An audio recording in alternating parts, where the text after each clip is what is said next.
دنیا سے بے رغبتی اور شوق شہادت سیدنا اکرم رضی اللہ تعالی عنہ کا ایمانی جذبہ۔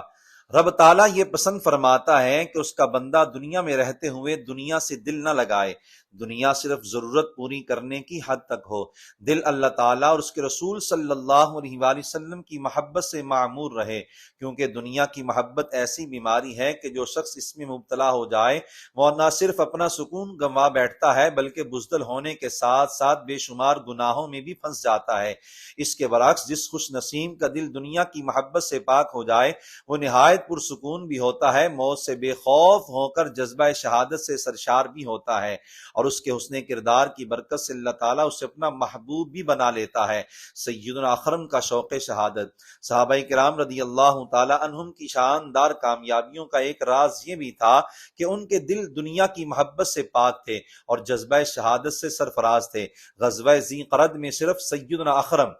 محرز رضی اللہ تعالیٰ عنہ کو درجہ شہادت نصیب ہوا۔ آپ کے شوق شہادت کا یہ عالم تھا کہ اس غزوہ کے مرکزی مجاہد سیدنا سلمہ بن اکوع رضی اللہ تعالیٰ عنہ نے بیان کیا، رسول اللہ صلی اللہ علیہ وآلہ وسلم کے ہمراہ آنے والے مجاہدین میں سب سے پہلے سیدنا اکرم رضی اللہ تعالیٰ عنہ پہنچے۔ میں نے ان کے گھوڑے کی لگام پکڑ لی اور کہا، احتیاط کیجئے، رسول اللہ صلی اللہ علیہ وآلہ وسلم اور صحابہ کے پہنچنے کا انتظار کیجئے۔ انہوں نے کہا، یا سلمہ ان كنت تؤمن بالله واليوم الآخر وتعلم ان الجنة حق والنار حق فلا تحل بینی وبین الشہادتی، یعنی اے سلمہ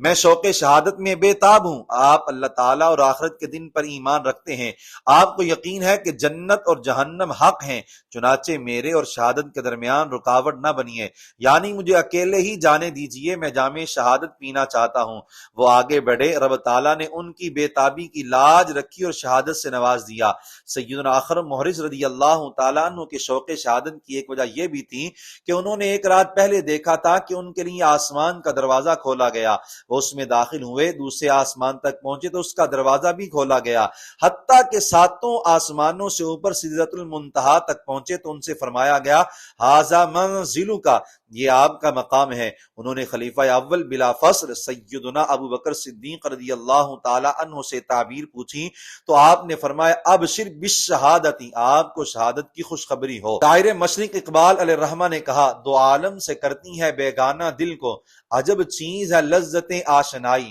شہادت ہے مطلوب و مقصود مومن، نہ مال غنیمت نہ کشور کشائی۔ صحابہ کرام علیہم رضوان کی کامیابیوں کا ایک راز یہ بھی تھا کہ ان کے دل دنیا کی محبت سے پاک اور شوق شہادت سے معمور تھے۔ ہمارے زوال کی بڑی وجہ یہ ہے کہ ہمارے دل دنیا کی محبت سے آلودہ اور موت کے خوف سے چور ہیں۔ سیدنا ثوبان رضی اللہ تعالیٰ عنہ سے روایت ہے کہ رسول اللہ صلی اللہ علیہ وآلہ وسلم نے فرمایا، یوشک الامم ان تداعی علیکم کما تداعی الآکلۃ الی قصعتھا، قریب ہے کہ قومیں یعنی دشمنان اسلام تمہارے خلاف اتحاد کر لیں، ایک دوسرے کو تمہارے مقابلے کے لیے یوں دعوت دیں جیسے کھانے والے ایک دوسرے کو پیالے کی طرف دعوت دیتے ہیں۔ کسی نے عرض کیا کہ ہماری تعداد کم ہونے کی وجہ سے ایسا ہوگا؟ ارشاد فرمایا، بل انتم یومئذ کثیر ولکنکم غثاء کغثاء السیل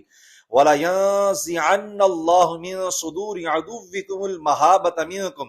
وَلَيَقْذِفَنَّ اللَّهُ فِي قُلُوبِكُمُ الْوَهْنَ، بلکہ اس وقت تمہاری تعداد بہت ہوگی لیکن تم سیلاب کے جاگ کی طرح ہوگے، یعنی جیسے جاگ دکھائی دیتا ہے مگر اس کی قدر نہیں ہوتی، ایسے ہی تم بھی بزدلی، نا اتفاقی اور آرام طلبی وغیرہ کی وجہ سے تعداد زیادہ ہونے کے باوجود بے قدر ہو جاؤ گے۔ اللہ تعالیٰ تمہارے دشمنوں کے دلوں سے تمہارا رعب ختم کر دے گا اور تمہارے دلوں میں وہن یعنی کمزوری اور ضعف پیدا ہو جائے گا۔ کسی نے پوچھا وہن کی وجہ کیا ہوگی؟ فرمایا، حب الدنیا و کراہیت الموت، دنیا کی محبت اور موت کا خوف۔